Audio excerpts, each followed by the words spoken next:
watched it, is that this was an avenue of liberation from even the race and oppression I felt as a kid growing up in the suburbs.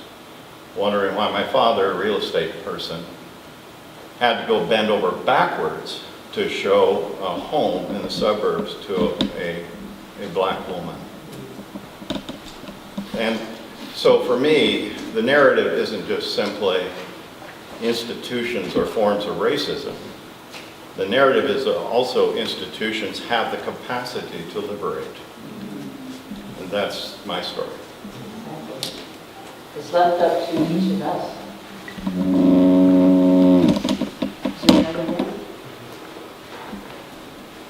And with, yes. Sorry to speak twice. Oh, no. Very That's why we're here.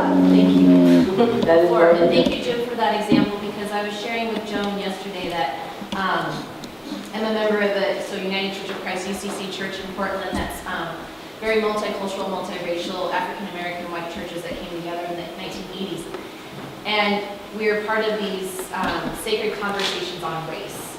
And this question of how do we really form this beloved community, because our community is not only multicultural, multiracial, open and affirming to LGBTQ folks, really trying to create an accessible space.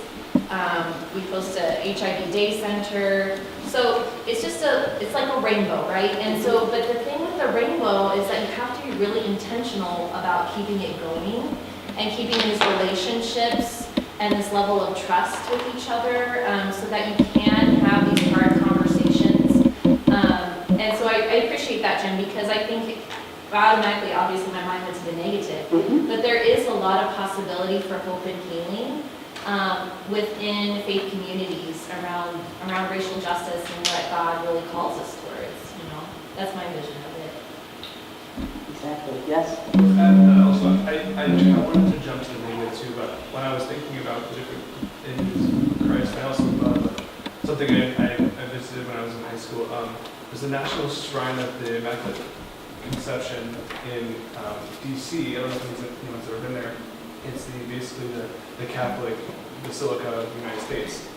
In the basement, there are shrines to Mary from every nation that has had an image of Mary come to their nation.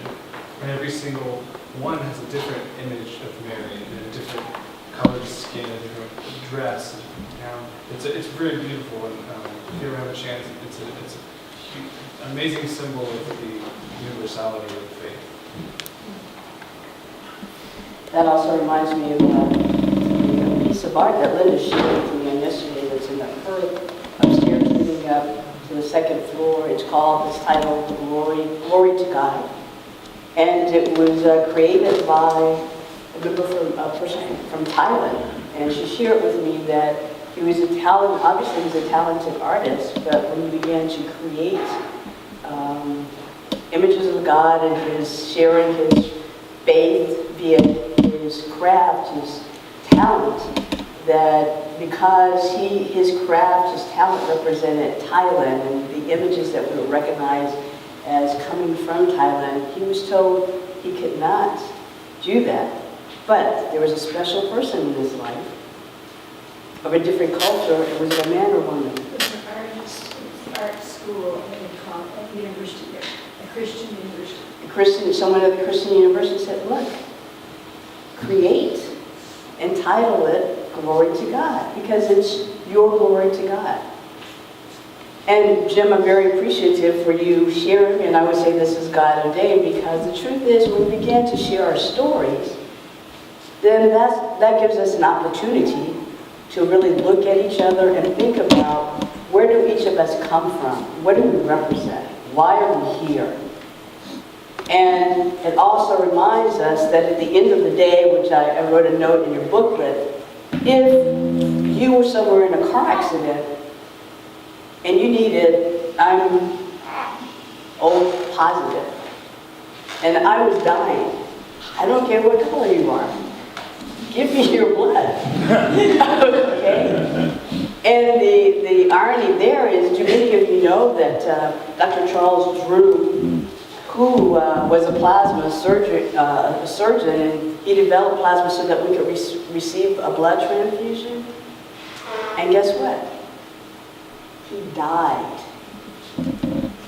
because he needed a blood transfusion.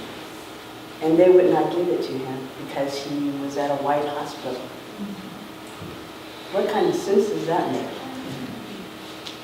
So, within the context of story, during this time of, again, I call it an opportunity for Trinity, because Trinity United Church of Christ was unlike many churches at all, but this I'll say again, it was just ordained, because Trinity had its own media ministry. We had people in the church who had media skills, and so when I came to the table, I couldn't go out. We weren't looking to hire a PR firm. So we just asked members of the church, if you have marketing skills, if you have media skills, let's form our own media team. So literally, when I start working on March 14th, 2008 at 8:30 a.m., I was picked up at 11:30 in the morning, and we had to go to the Obama headquarters to meet with David Axelrod and other members of the leadership staff, because originally, the goal was, we knew the truth of the matter was that once again, and I've placed a great book for you to read, which is in the booklet. It's a book written by Professor Mark Knoll, professor at Notre Dame, and the title of the book is God, Race, and American Politics.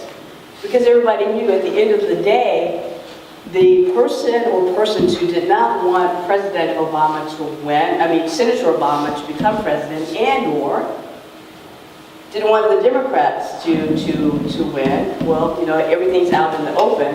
But someone who decided that strategy, that they would use 30 seconds of a tape to make the country go crazy, make the world go crazy, think this is a demon church. Well, the truth of the matter was that David Axelrod and everybody knew that, hey, we need to try to work this out. We need to, what can we do here?